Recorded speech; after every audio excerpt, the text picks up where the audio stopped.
Hello dear students. In this video we will be learning about invertible function and its important questions. Okay, let's learn what is invertible function.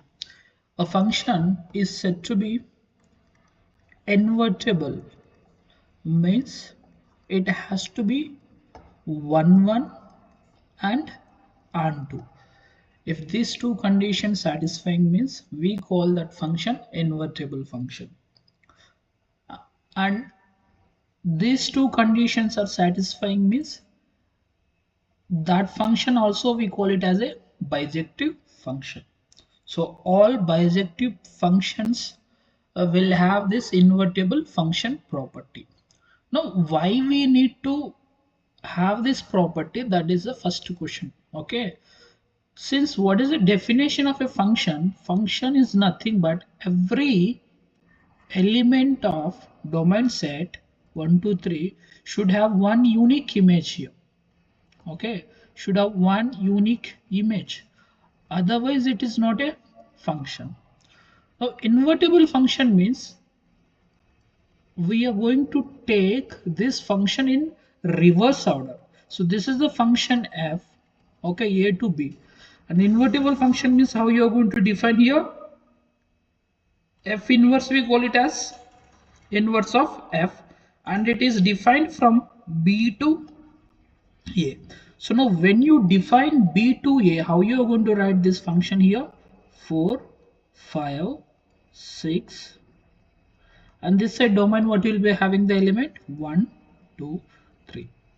Now this is how you will be having this invertible function. Okay, when you write reverse order, it should satisfy the definition of the function.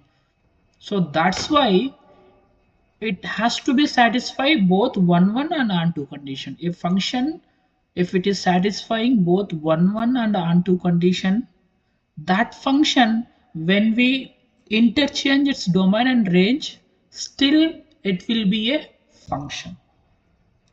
Okay, I hope this statement everyone understood.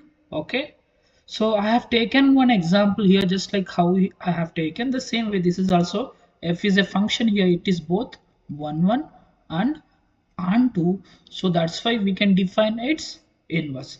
And the inverse function, how I have written here, you can see here. Here the range I have written here as domain. Okay, domain I have, this domain I have written it as here range. Okay, I hope you have understood about invertible function and its graphical representation, how we can draw.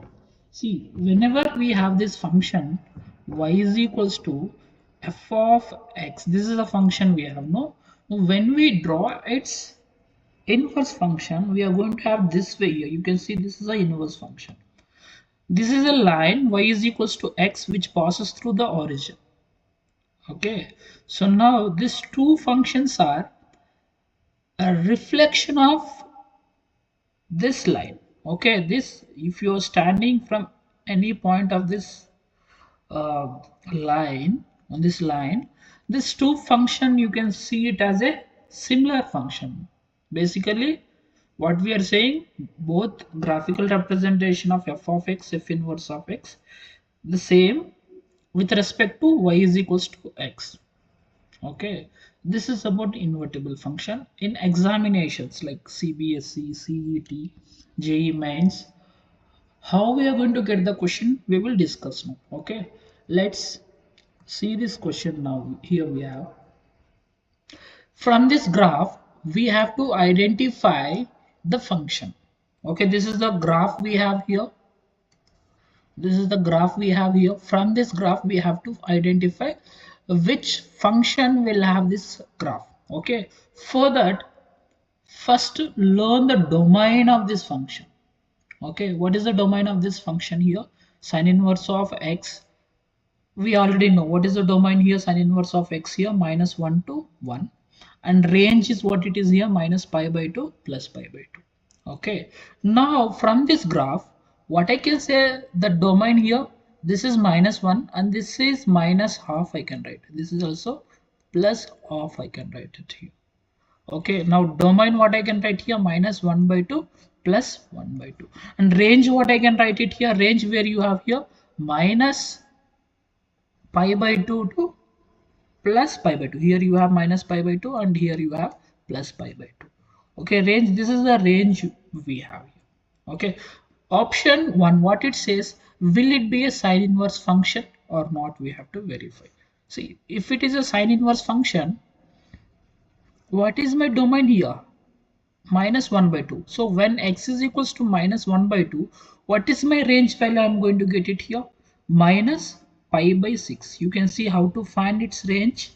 Sine inverse of minus of 1 by 2, that is equals to sine inverse of minus 1 by 2 is nothing but what it is here, sine of minus pi by 6. Sine inverse gets cancelled out. What I'm going to get here, minus pi by 6. The same way, if I take 1 by 2, what I'm going to get here, pi by 6. Therefore, the range what I'm going to get here, minus pi by 6 to plus pi by 6. Minus pi by 6 to plus pi by 6. But actually range what we have here, minus pi by 2 to plus pi by 2. So that's why this option will not hold true. Understood everyone what I'm saying here?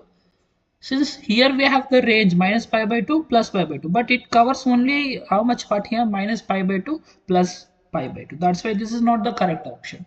Now what about the second option we have here? Second option we have sine inverse of 2x. Now let's verify for this function. When x is equals to minus 1 by 2, sine inverse of 2x will become sine inverse of 2 into minus 1 by 2. 2 gets cancelled. What I'm going to get here, minus 1. Sine inverse of minus 1 is nothing but what it is here, sine pi by 2. Again sine gets cancelled. What I'm going to get here, minus pi by 2. The same way, if I take here x is equals to 1 by 2, what I am going to get here, plus pi by 2. You can see the range is what you have here, minus pi by 2 plus pi by 2 you have. So this range is matching with the given graph range.